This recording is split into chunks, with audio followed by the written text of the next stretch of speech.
Mais um dia de estudos, aqui vamos nós, iniciar com um momento de respiração para oxigenar todo o nosso corpo e limpando, desocupando espaço para um novo saber, um novo conhecimento. E assim a gente fecha os nossos olhos e respira fundo, enchendo todo o nosso pulmão e soltando pela boca.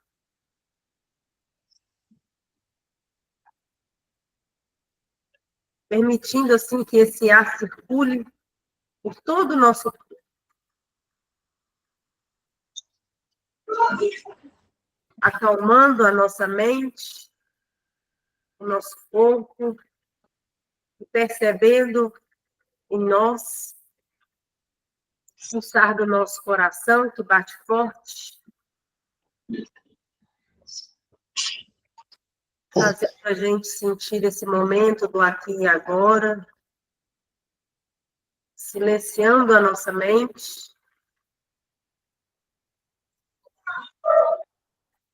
e conectando conosco através dessa respiração.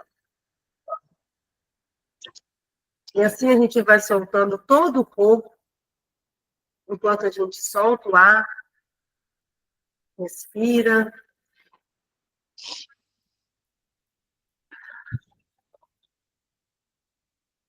Sente os pés no chão, conectados com a terra.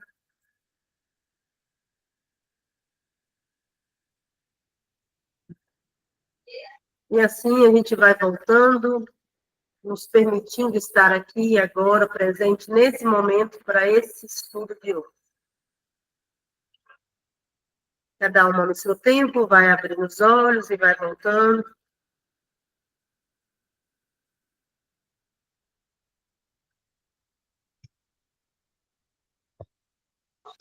Vamos manter os microfones desligados, somente quem, né, estiver fazendo a leitura, e no momento da partilha a gente abre, né? Caso alguém queira fazer alguma colocação durante a leitura, fique à vontade para estar abrindo o microfone, tá bom? Aqui nós somos um grupo, mas todos estamos juntos nessa jornada. Aceitar a Cris está entrando agora. E nesse ritmo da respiração funda e profunda, a Cris vai chegando e vai sintonizando e sincronizando conosco para iniciarmos aqui a leitura, na continuação da leitura, da introdução do livro A Matriz Divina. Boa noite, Cris, seja bem-vinda, sejam todas bem-vindas. Boa noite. E vamos começar a nossa leitura de hoje. Alguém da última sessão, do último encontro, quer fazer um breve comentário? Ou a gente pode começar já com a leitura? O que vocês conseguiram aí fazer alguma anotação de algo que chamou atenção? Alguma percepção?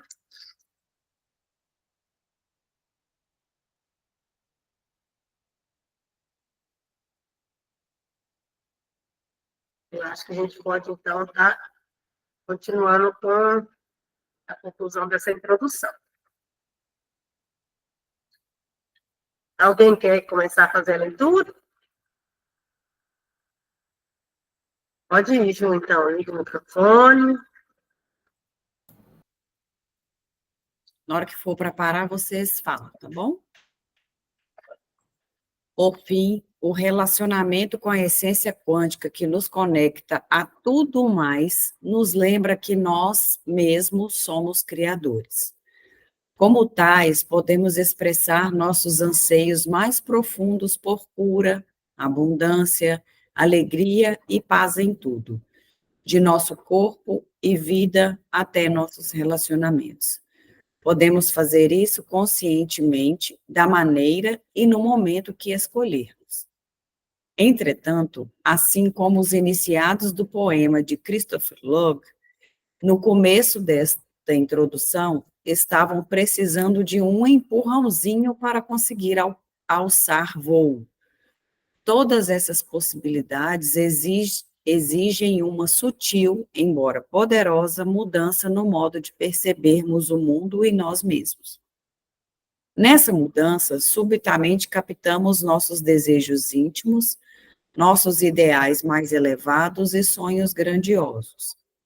Por mais miraculosa que essa realidade possa parecer, todas essas coisas e muito mais estão dentro das possibilidades do mundo da matriz divina.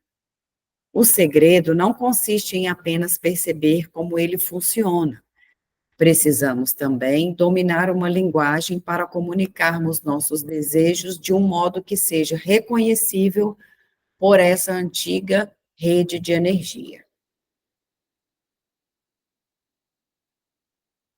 Nossas tradições mais caras e antigas nos lembram que, de fato, existe uma linguagem para falarmos à matriz divina, uma linguagem que dispensa palavras, que não implica no uso de sinais de comunicação que fazemos com nossas mãos e corpo. Ela vem de maneira tão simples que praticamente já sabemos como falar fluentemente usando. Na realidade, é a que usamos todos os dias. É a linguagem da emoção humana. A ciência moderna descobriu que nosso corpo, ao experimentar emoções, também processa mudanças químicas de coisas como pH e hormônios, ambos capazes de espelhar nossos sentimentos.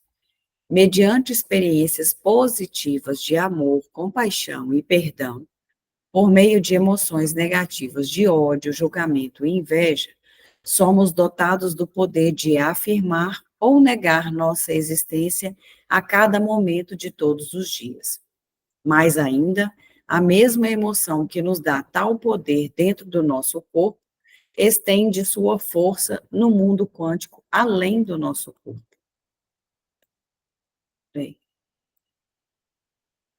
pode ser sutil imaginar que a matriz divina é como um cobertor cósmico que começa e termina no mundo do desconhecido, mas que estende cobrindo todas as coisas entre seus extremos. Essa cobertura tem muitas camadas, já está na posição certa e está em toda parte o tempo todo. Nosso corpo, vida e tudo o que conhecemos existem e ocupam um lugar dentro da trama de suas fibras. Desde o aquoso ambiente do útero materno até os casamentos, divórcios, amizades e carreiras, toda nossa experiência pode ser imaginada como dobras nesse cobertor. De uma perspectiva quântica, tudo, desde os átomos da matéria, a folha do gramado, até nosso corpo, o planeta e o que se encontra além, tudo isso pode ser pensado como uma perturbação no tecido liso desse cobertor espaço-temporal.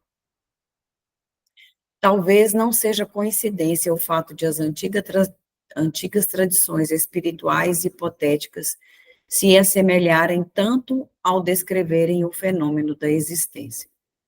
As escrituras védicas, por exemplo, falam de um campo unificado de pura consciência, que banha e permeia toda a criação.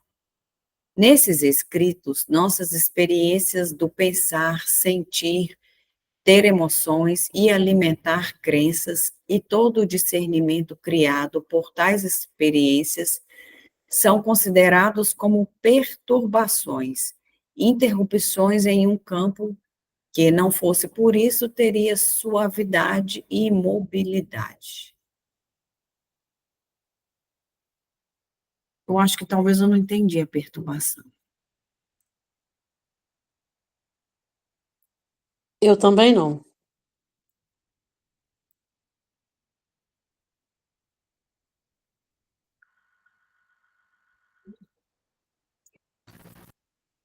Abrir o microfone.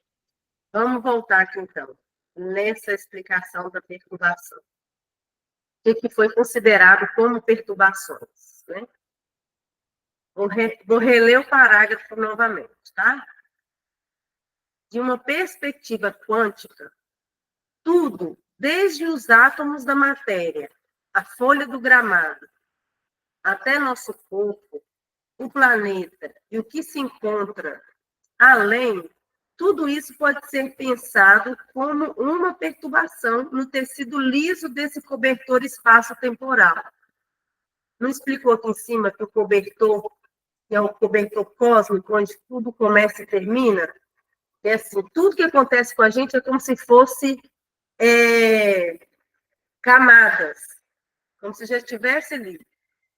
E essas perturbações é o que vai acontecendo, ó, vamos continuar. Talvez não seja coincidência o fato de que as antigas tradições espirituais e poéticas se assemelharem tanto ao descreverem o fenômeno da existência. As escrituras védicas, por exemplo, falam de um campo unificado de pura consciência, que banha e permeia toda a criação. Nós estamos aqui, e aqui já tem um campo de pura consciência.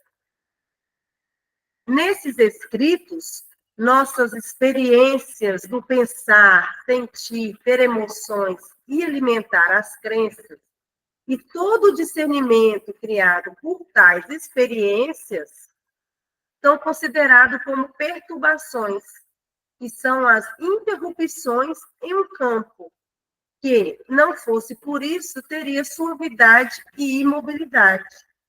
Se não fosse as experiências que a gente se remete, esse campo seria suave, seria imóvel, não teria mobilidade, não teria movimento, não teria diferença. Todos dentro desse cosmos, dessa energia. Não fosse a reação de cada indivíduo com as experiências que tem dentro desse cobertor cósmico, tudo quando não teria esses conflitos de experiências.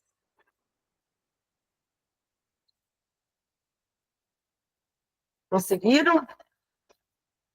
É igual uma gota quando cai, quando a gente coloca uma vasilha de água, e ela é uma piscina, tá lá, paradinha a água. Uma gota d'água que a gente joga ali dentro, a gente não vê os movimentos? Pode falar, Alessandra. Conclui, pode concluir aí. A gota d'água. Quando a gotinha cai, a gente vê aquela água paradinha, qualquer movimento que faça dentro daquela água, a gente não vê aquelas ondas? Aquelas ondas são as perturbações dentro desse campo cósmico. Coerente, Alessandra? O exemplo para poder ilustrar? Sim, sim. Nós falamos outro dia, eu fiz até um desenho aqui e mostrei no nosso último encontro do nosso campo morfogenético, que é o que está além do que os nossos olhos podem ver, do que os nossos ouvidos podem ouvir. E esse campo mórfico é o cobertor que ele diz aqui que é a matriz divina. O que é a matriz divina? É a verdade, o conhecimento, a perfeição. Digamos, é Deus. Essa é a matriz perfeita, onde tudo nós todos somos iguais e estamos cobertos por essa camada que é imóvel, que é perfeita e que vive em perfeita harmonia, na perfeição. E quando a gente parte para percepção, para as emoções, quando a gente começa a perceber e a criar imagens através das nossas emoções, da nossa percepção, através da nossa imaginação, isso tudo é considerado uma perturbação, porque isso nos tira do nosso campo de harmonia e de perfeição e de tranquilidade. E nós começamos a criar informações e criar esse mundo que a gente enxerga, criar essa noção, perceber o universo da forma que nosso ego coloca, perceber as emoções, perceber as coisas, as pessoas, e criar todo esse mundo que não é real. Porque o mundo real, a verdade, é o amor, é o puro amor, é a perfeição, é a matriz divina, é o que é perfeito. E essas percepções que nós temos são as perturbações que nos fazem enxergar o mundo de uma forma irreal, né? Fora da realidade. E isso que ele coloca aqui para nós como perturbações. Não sei se clareou mais um pouco com a colocação da Melissa, deu uma clareada no que poderia ser essas perturbações, mas no decorrer da leitura vocês vão entender melhor.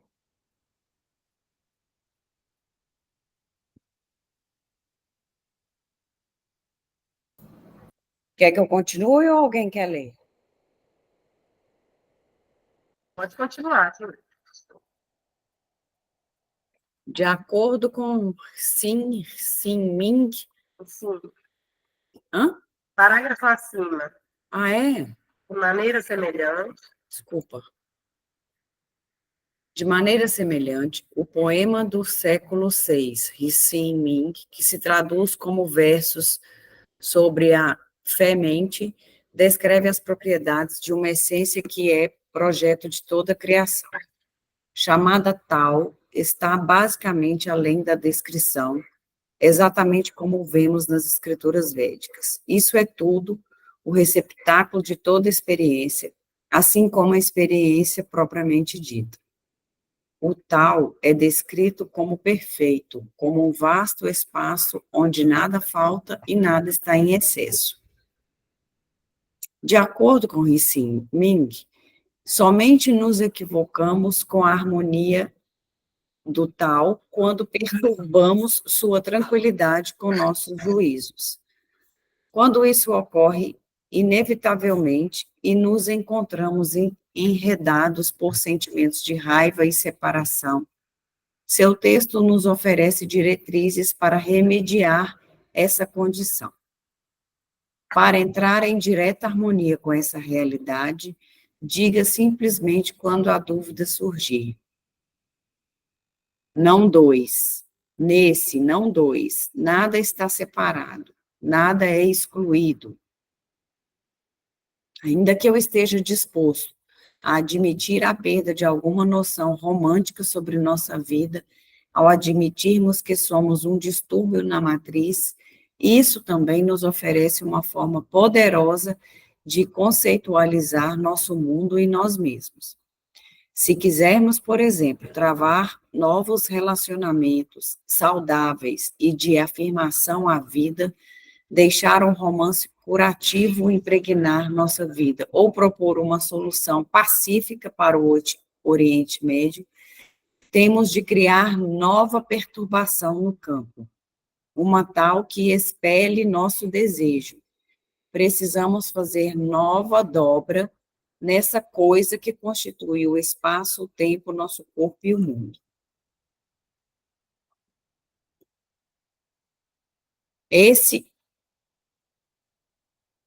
Cadê? Ah, não, desce. Esse é o nosso relacionamento com a matriz divina. Recebemos o poder de imaginar, sonhar e sentir as possibilidades da vida no interior da matriz propriamente dita, de tal modo que ela possa refletir de volta para nós, nossas criações. Tanto as tradições antigas como a ciência moderna descreveram como esse espelho cósmico funciona. Nos experimentos que serão descritos nos capítulos mais adiante, até mesmo mostramos, usando a linguagem da ciência, como tais reflexos funcionam. Mesmo admitindo que esses estudos resolvem alguns mistérios da criação, eles também descortinam questões mais profundas sobre nossa existência. Certamente, não sabemos tudo o que existe para se conhecer sobre a matriz divina. A ciência não tem todas as respostas, e com toda franqueza, os cientistas nem mesmo estão certos de onde veio a matriz divina.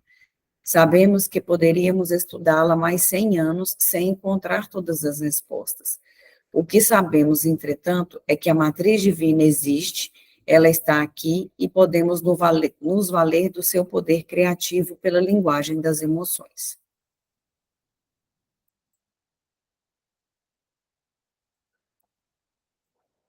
Podemos aplicar esse conhecimento de um modo que seja útil e significativo em nossa vida.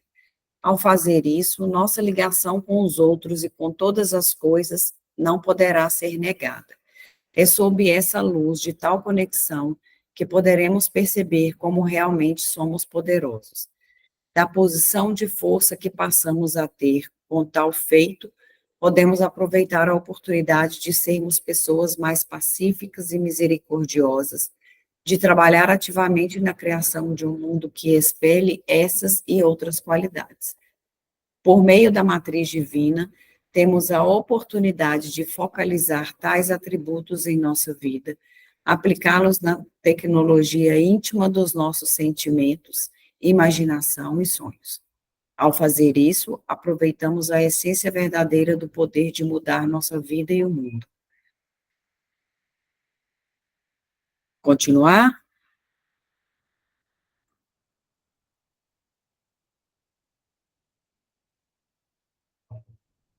Pode? Deixa eu só fazer um breve comentário. Aqui, a gente já... Não sei se vocês já ouviram aquele ditado que fala assim: se quiser mudar o mundo, comece a mudar a ti mesmo. É mais ou menos por aí. Porque se eu penso, né, como ele deu o exemplo aqui do Oriente Médio, se eu desejo que a guerra, os conflitos fora de mim cessem, eu tenho que começar fazendo por mim, a trabalhar comigo, porque nós vimos no primeiro livro que tudo que acontece no nosso externo é espelho de nós mesmos, não é? Então, assim, todos nós vivemos, vemos nos outros aquilo que a gente tem dentro da gente. E o que nos incomoda nos outros é porque ainda tem que ser olhado e visto por nós, em nós mesmos, mesmo que a gente ainda não tenha consciência disso. Mas se algo no outro ou no externo nos incomoda, é algo que nós temos inconsciente, caso a gente não saiba o que é, e a gente precisa olhar e se perguntar por que isso me incomodou, por que isso chamou minha atenção, por que tal comportamento me deixou, né, com esse sentimento, com essa sensação. E à medida que a gente vai trabalhando a nossa percepção, trazendo para a consciência as percepções, as emoções, a gente vai conseguindo, o que a gente vai conseguindo ver melhor e trabalhar, exalar o que tem dentro da gente.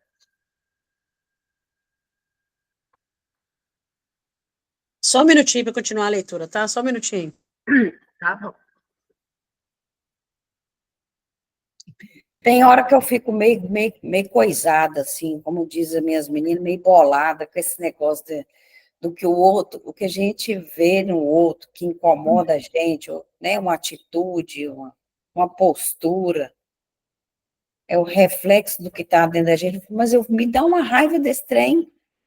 É isso que eu vou escrever aqui para mim analisar, e por isso que eu pedi para esperar, para mim não esquecer, porque isso fico irada, tem dia que eu estou tão para baixo por causa disso. Essa semana mesmo eu estou pensando como é que eu permito uma atitude de alguém me incomodar tanto. Falei que eu devo ser muito daquele jeito, não vou falar nada não. Porque é isso mesmo? É o reflexo da pessoa falando que sou eu? É aonde você tem que se perguntar: para que eu ainda me incomodo? O que eu tenho que aprender ainda que eu não aprendi com essa situação? O que eu preciso ver que eu ainda não vi em comportamentos desse gênero, dessa proporção? Não, vou escrever isso aqui, só um minutinho. Esse trem deixa a gente muito bolado, como diz. Porque, como a gente vem estudando, a vida da gente não começou na gente, não começou com a gente. Então, tem coisas que a gente carrega que não são nossas. Tem brigas que a gente compra, que a gente entra, que a gente defende, causas, que não são nossas. Então, às vezes, tem coisas que nos incomodam, que são reações, que são cobranças, que são injustiças que a gente vivencia, que também não são nossas. E que a gente precisa trazer para a consciência. E como que a gente traz para a consciência? É através desses questionamentos. E olhando para essas situações e dizendo, né? Igual às vezes tem momentos que é muita cobrança, muita injustiça. A gente tem que renunciar. Eu renuncio ao sentimento de vingança, eu renuncio às injustiças. Sentimento de quê que você falou? De vingança, de A vingança. injustiça. Porque tem gente que tem situações que confrontam a gente e que quer guerrear, leva a gente para um confronto, a gente sabe que não vai levar a nada, mas a pessoa nos provoca de tal maneira que nos há um conflito, há uma discussão desnecessária, e a gente vê que só desgasta e não chega a lugar nenhum, só mesmo para poder estremecer as emoções.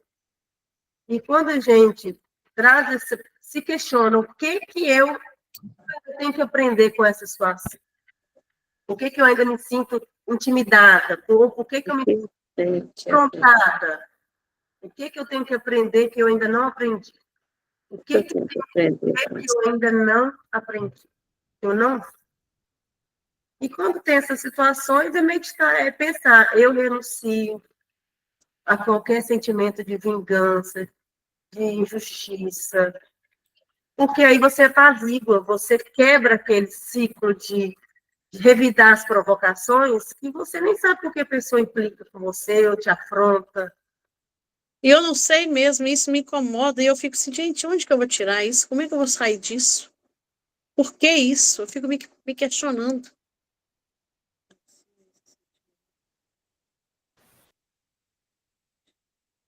Deixa eu dar uma palavrinha aqui, então. Complexo, né?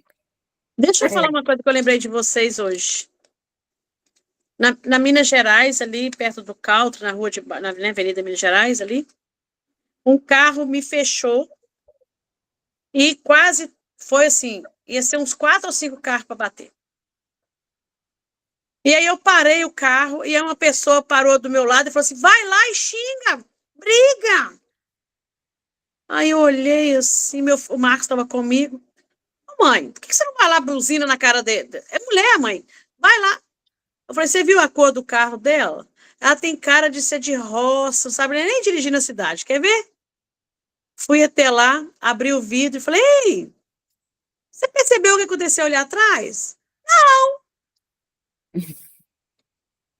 Você fechou 3 carros, ia engavetar 4, 5 carros. Nossa, desculpa, eu nem vi. Aí eu comecei a rir. O quê? E a pessoa de trás buzinando, querendo que eu brigasse. Eu falei, pra quê? Aí o Marco falou assim, mãe, você tem razão. Pra que brigar? Ela não sabia nem o que tinha acontecido.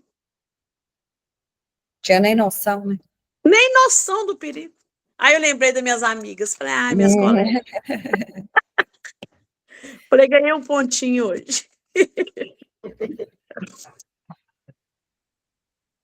A Alessandra sumiu. Ela ia falar. Logo que eu ia falar assim, agora a Alessandra você sumiu da cama. Aqui, primeira coisa, tudo é aula. Todo mundo Tudo é aula. Né? Tudo é aula. Então, com tudo você aprende. Nada é um acaso. Primeiro eu tenho que pensar se a pergunta que eu estou fazendo é a pergunta correta. Às vezes eu recebo a resposta errada porque eu faço a pergunta errada. Eu tenho que pensar primeiro qual é a pergunta. Qual é a pergunta dessa situação? Depois, o que isso está me ensinando? Para que isso? Porque nada é partindo do pressuposto de que nós já sabemos que nada é por acaso, nada é por acaso que uma folha não cai da árvore sem que o nosso Criador queira, tem esse ditado, e ele é real, então nada é por acaso. Se aconteceu, é porque tem algo para nos mostrar ou nos ensinar. Isso acontece com o nosso corpo, com as doenças. As doenças aparecem no nosso corpo para quê? Para nos chamar a atenção. Olha, atenção, alerta. O meu dente dói por quê? Ele está querendo me mostrar alguma coisa. Ele está me ensinando algo, está me alertando para algo. Então, nada é por acaso. Quando você olha para a situação e você diz sim para ela, da forma como você a vê, sem querer modificar, sem querer transformar, mas só olha para a situação e diz sim, eu tomo isso como é. Dessa forma, eu me abro para o conhecimento que ela está me trazendo.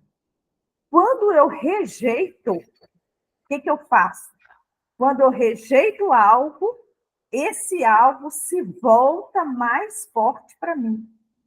Então, se eu estou com raiva de alguém, e eu olho para essa raiva e digo sim, e faço a pergunta certa, ela se transforma. Eu tenho a resposta. Quando eu rejeito essa raiva se torna maior, mais forte e me traz emoções que vão me prejudicar, né? Esses 2 últimos parágrafos que nós acabamos de ler, eu resumiria numa única palavra, que talvez seja estranha para muitos e que talvez seja assustadora. Mas a Melissa, eu creio que quando ela leu também, ouviu esses 2 últimos parágrafos, ela pensou a mesma coisa que eu. Esses 2 últimos parágrafos resumem constelação familiar. Né? É isso que está resumido aí. E o nosso espelho, eu peguei esses bonequinhos aqui só para exemplificar como que nós somos espelho um do outro. Quando eu olho para o outro, o que eu vejo nele e me incomoda é aquilo que eu tenho e não estou olhando. Quando eu olho para alguém e eu me identifico com ele, e eu falo assim, nossa, eu vejo tantas qualidades e características nessa outra pessoa, eu estou também vendo as minhas características. Estou vendo o que eu tenho de bom em mim. Por isso que nós somos espelho um do outro. Porque o outro é que me dá resposta daquilo que eu procuro resposta. É no outro que eu encontro o meu complemento. Que eu me evoluo, que eu cresço, me torno mais forte. Porque no outro eu vejo quais são as minhas deficiências, onde eu preciso melhorar, e eu também vejo o quanto eu sou grande. O quanto eu sou perfeito. Por isso que nós somos espelhos um do outro. E também somos espelhos quando olhamos para o espelho e nos vemos intimamente a perfeição que nós somos, olhando no espelho. Tá? E isso é bem complexo. A caminhada é uma jornada de autoconhecimento. Que todo mundo aqui está evoluindo e crescendo cada dia mais.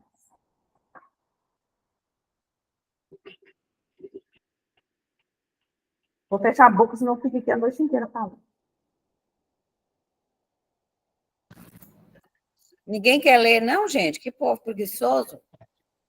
Deu para esclarecer para vocês? Deu. Uma esclarecida? Quando a gente fala desse universo, desse cosmo, né, dessa energia que está entre a gente, as camadas, né, que tem, tudo que acontece, casamento, todas as experiências que a gente tem, é uma dobra nesse cobertor. Quando eu uso a questão da gota d'água dentro de um oceano, todos nós fazemos parte desse universo. Cada um com sua sistêmica, cada um do seu jeito, mas ainda assim somos todos iguais, todos somos gotas num rio que flui em direção ao grande, ao maior, ao universo. Tá esquentando a cabeça aí, Cris? Engraçado que quando você fala da gota d'água no oceano, olha, se a gente pensar bem no mar, o que a gente vê, o que está por cima são as ondas, que a gente vê aquele movimento, aquele alvoroço, mas à medida que você afunda, que você entra, tudo vai ficando tão calmo, tão tranquilo e tão parado, que é exatamente isso aí que a Melissa falou. Está por fora. As perturbações, o movimento, as ondas está por fora. Por dentro é pura calmaria, é puro silêncio. E a água, né? A gente hoje a água hoje está forte. Uma onda, quando ela estoura, ela se divide em milhões, milhares de gotículas que caem, se juntam, se formam um mar de novo e vem como onda, espalha depois. Então, nós somos as gotas, as células desse corpo, né? Desse uno, né? Desse corpo único que é o universo. Vamos continuar na leitura aqui sobre esse livro. Eu vou continuar, tá, Ju? Sobre este livro. Em muitos aspectos, nossa experiência com a matriz divina pode ser comparada ao software que faz nosso computador funcionar. Nos dois casos, as instruções devem usar uma linguagem que o sistema compreende. Para o computador, trata-se de uma codificação numérica de OS e IS. LS, né? IS. Para a consciência, outro tipo de linguagem é necessária. Uma que não faça uso de números, nem alfabetos, nem mesmo de palavras. Como já somos parte da matriz divina, faz sentido que já tenhamos tudo o que é necessário para nos comunicarmos com ela, sem precisarmos de um manual de instruções ou de algum treinamento especial. E é assim que procedemos. A linguagem da consciência parece ser a experiência universal da emoção. Já sabemos amar, odiar, temer e perdoar. Ao reconhecer que tais sentimentos, na verdade, são instruções que programa a matriz divina, ficamos em condições de aprimorar nossas habilidades e compreender melhor como encontrar alegria, cura e paz para a nossa vida. Este livro não pretende ser um trabalho definitivo na história da ciência e da nova física. Existem vários outros textos que têm sido maravilhosamente eficientes no despertar de nossa consciência para esse tipo de informação. Alguns são até mesmo citados aqui, por exemplo, Hyperspace, de Mikio Kaku, gente, desculpa em inglês, e A Totalidade e a Ordem Implicada, de David Bohm.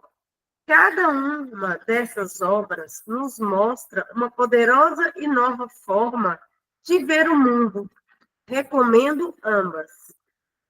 Este livro é uma obra escrita com a intenção de ser uma ferramenta útil, um guia, a ser aplicada nos mistérios da vida diária. Por esta razão, existem trechos em que escolhi dar mais atenção aos resultados radicais e inesperados dos experimentos quânticos, sem me prender excessivamente aos detalhes técnicos da experiência propriamente ditas. Para que compreendamos o poder para manifestar a cura, a paz, a alegria, o romance e a parceria, bem como para sobrevivermos ao nosso momento histórico, é mais importante enfatizar aquilo que os resultados nos dizem a respeito de nós mesmos, do que descer aos delicados detalhes de como os estudos foram feitos.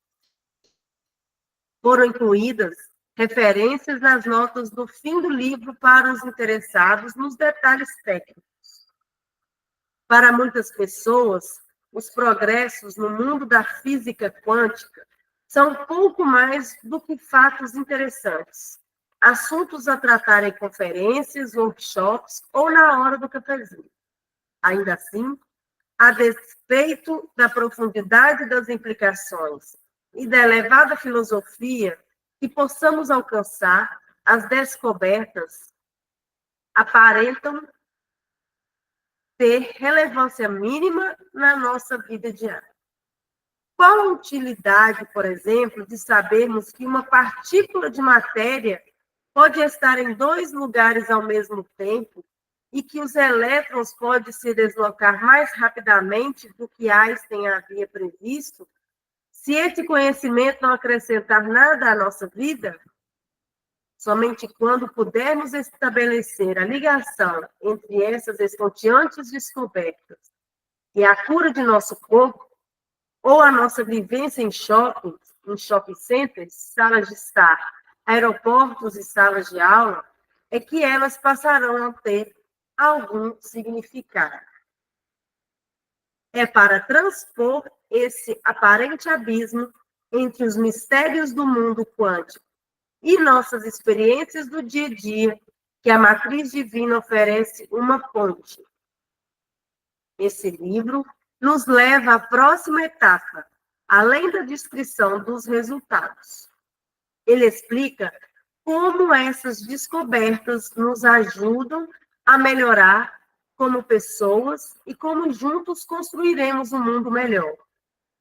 Eu o escrevi para oferecer sentimentos de esperança, possibilidade de fortalecimento em um mundo que tantas vezes nos faz sentir perdidos, ineficazes e imponentes. Minha meta é chegar a tais resultados com uma prosa em estilo de conversa, capaz de descrever as impressionantes percepções da nova ciência de uma maneira interessante e fácil de ser compreendida. Aqui eu percebo aqui, né, que vem reforçando que a gente não precisa de palavras para conseguir mudar na gente aquilo que a gente quer, transmutar, né?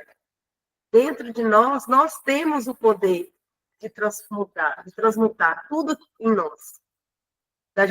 Nós temos o poder da cura, nós temos o poder de transformar a tristeza em alegria, tudo porque nós já temos o poder dentro de nós de se comunicar com a grande essência, com essa matriz de dor.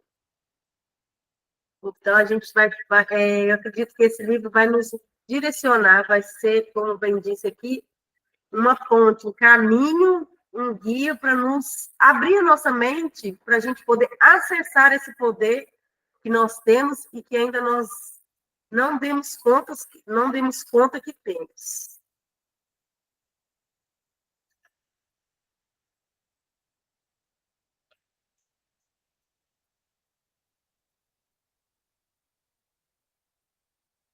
Deixa eu ver aqui como que nós estamos aqui nessa introdução, para ver se a gente dá uma pausa aqui ou se a gente continua. Eu acho que tem muito material aqui ainda para...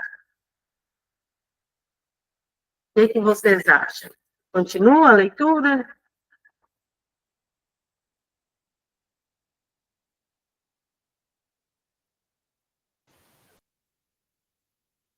Melissa, eu acho que dá tempo para a gente terminar essa leitura dessa página até a outra lá, a seguinte aí, que a gente fecha a introdução. Mas aí a gente faz só a leitura e deixa os comentários próximos. Então tá, vou dar sequência.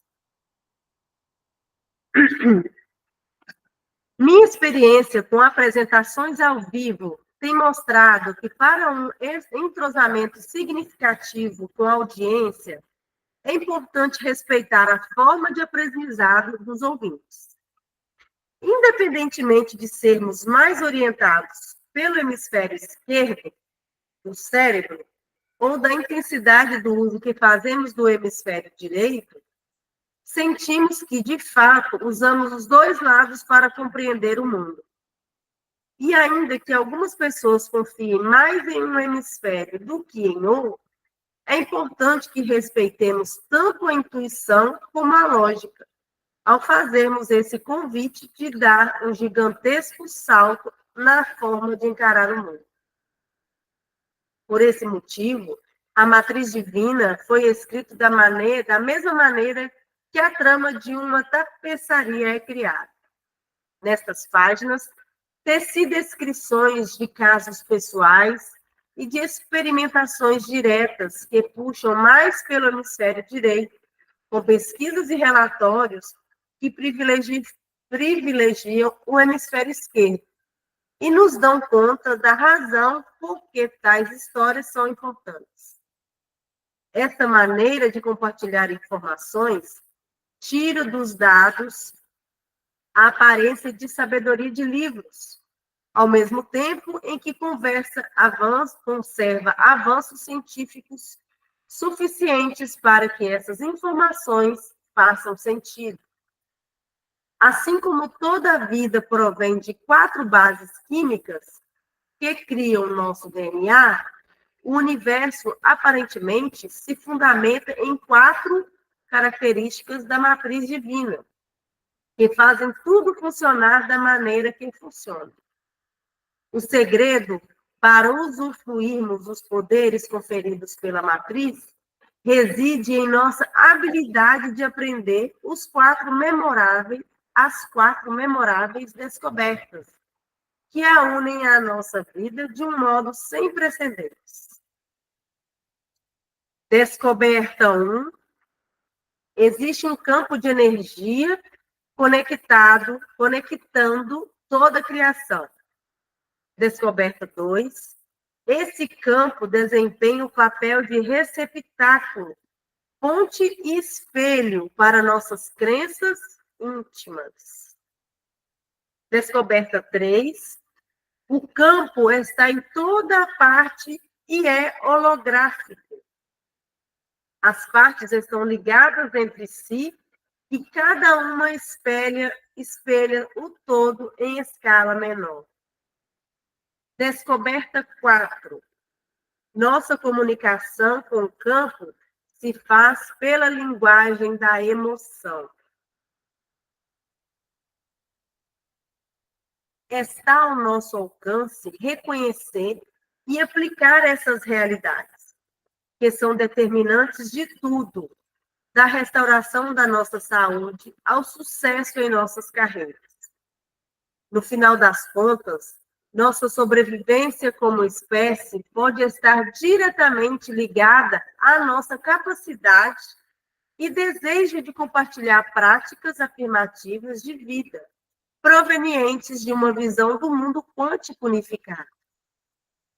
Para fazer justiça aos imensos conceitos decorrentes da Divina Matriz, escrevi este livro em 3 partes, cada qual cobrindo uma das implicações chaves do campo. Em vez de criar uma conclusão formal no final de cada parte, ressaltei os conceitos importantes sobre a forma de um sumário em linha e chamei o conceito de princípios, designados por um número, princípio 1, princípio 2 e assim por diante. Para referência rápida, uma listagem dos 20 princípios pode ser encontrada no final do capítulo 8. Uma breve descrição de cada seção auxilia a navegação do material e na busca da informação útil para todos, de importantes referências até inspirações profundas. A parte 1, Descobrindo a Matriz Divina, o mistério que une todas as coisas, explora o duradouro sentimento humano que nos une ao campo de energia que liga todas as coisas. No capítulo 1, descrevi um único experimento que fez os cientistas recuarem 100 anos na busca pelo mencionado campo unificado.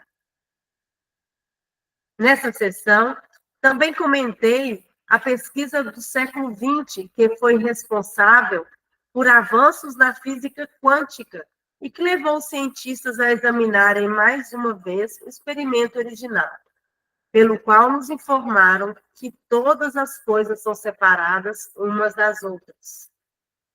Isso inclui 3 experimentos que são representativos e mostram a mais recente documentação sobre um determinado campo de energia, não reconhecido anteriormente. Brevemente, os resultados demonstraram. 1. O DNA humano exerce efeito direto na matéria que constitui o mundo. 2. A emoção humana exerce efeito sobre o DNA, que afeta a matéria que constitui o mundo. E 3. A relação entre as emoções e o DNA transcende limites espaciais e temporais. Os efeitos são os mesmos, independentemente da distância. Pouca dúvida ainda haverá ao se chegar ao final da parte 1, quanto à existência da matriz divina. Quer sua descrição seja feita de uma perspectiva espiritual ou científica, é claro que existe algo. Um campo de energia que conecta tudo o que fazemos, somos e experimentamos. As questões lógicas, então, passam a ser formuladas assim. O que fazemos com essa informação? E o que poderemos usar?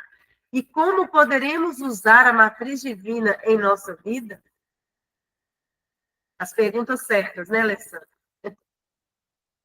A parte 2. A ponte entre a imaginação e a realidade. Como a matriz divina funciona? Explora o que significa viver em um universo onde, além de estarmos conectados de modo não local, tudo se encontra interligado, holograficamente.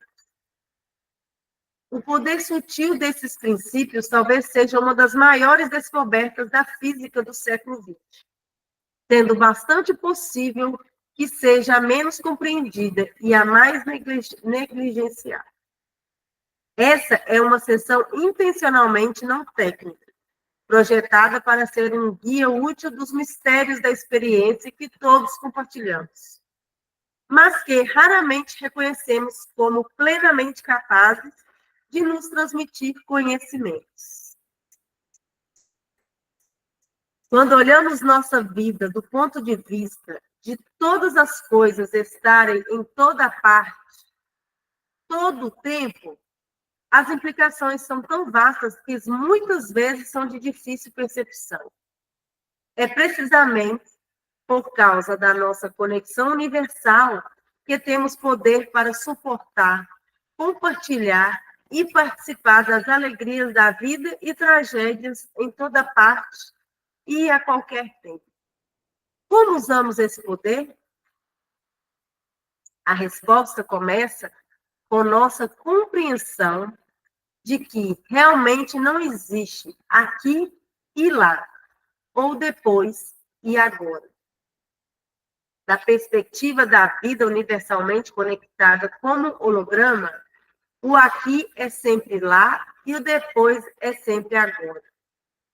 Da perspectiva da vida universalmente, as tradições espirituais antigas nos lembram de que, em todos os momentos de cada dia, fazemos escolhas que são afirmativas ou negativas para a nossa vida. Em cada instante, escolhemos nos nutrir de maneira que não contribuirá para fortalecer ou para enfraquecer nossa vida, para afirmar a vida pela respiração profunda ou para negá-la pela rasa.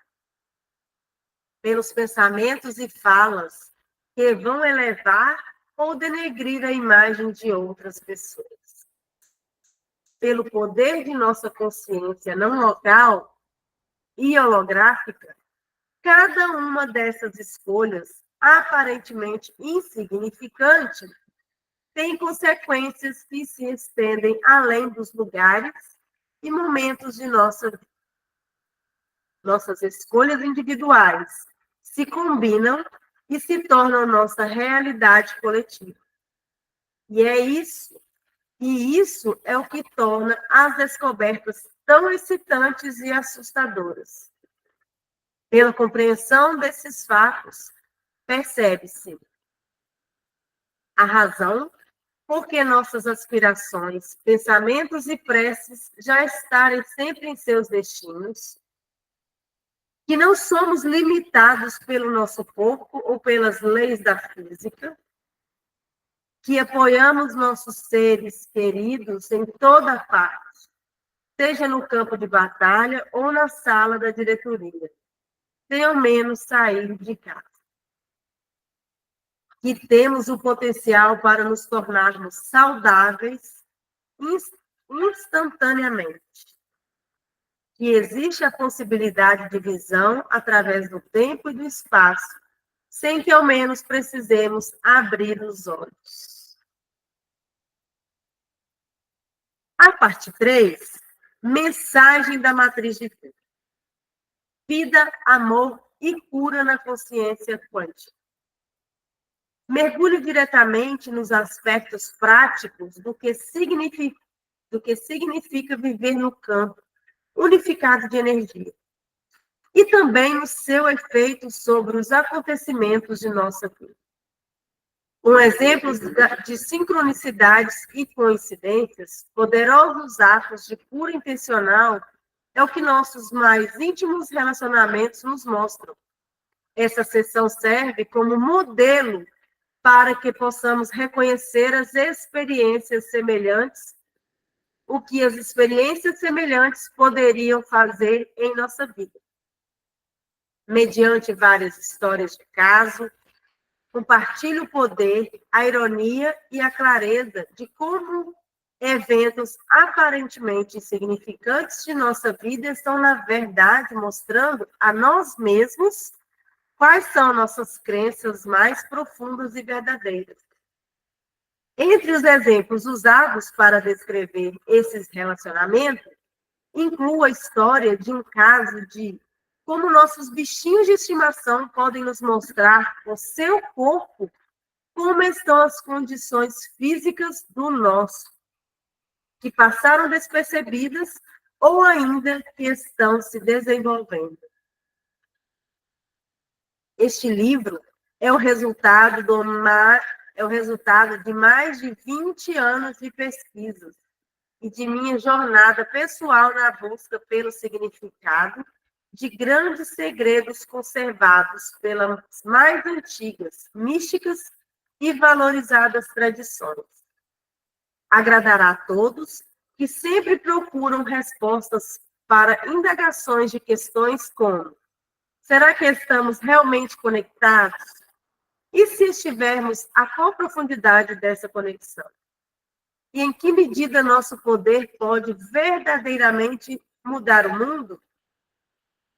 A matriz divina foi escrita por todos, para todos, cuja vida faz uma ponte entre a realidade do passado e a esperança do futuro. Ouça o pedido para conceder perdão e se compadecer, vindo de um mundo cambaleante pelas cicatrizes de tantos ferimentos, condenações e medos. A chave para sobrevivermos a essa época da história é criar uma nova forma de pensar enquanto ainda enfrentamos condições que ameaçam nossa existência.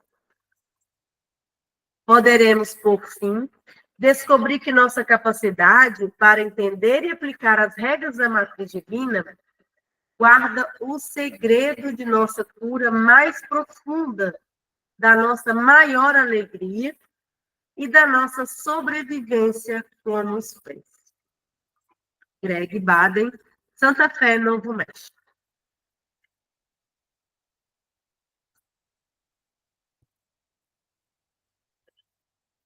Uau!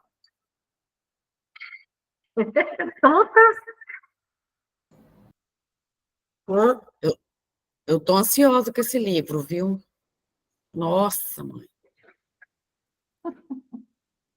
Esse livro vai expandir a nossa consciência de tal forma que vai ser 2 versões, uma antes do livro e outra depois do livro. Isso! É isso aí. Muitas coisas para a gente pensar durante esse tempo, né? É isso Então, aí. temos tempo para pensar, para refletir, para voltar aqui no texto, para rever. Eu já fiz várias anotações aqui, e muita coisa esclareceu também. Algumas perguntas que nós tínhamos no início já foram esclarecidas aqui, né? E no próximo encontro nós continuaremos esclarecendo aqui o que nós marcamos aqui nessa parte que nós lemos. Isso aí. Bom? Ok. Ok. Abastecidíssima por hoje. Muito obrigado. Gratidão, muito Beijo. obrigada. Boa noite. Tá? Beijo no coração. Tchau, gente. Amém. Tchau. Até a próxima.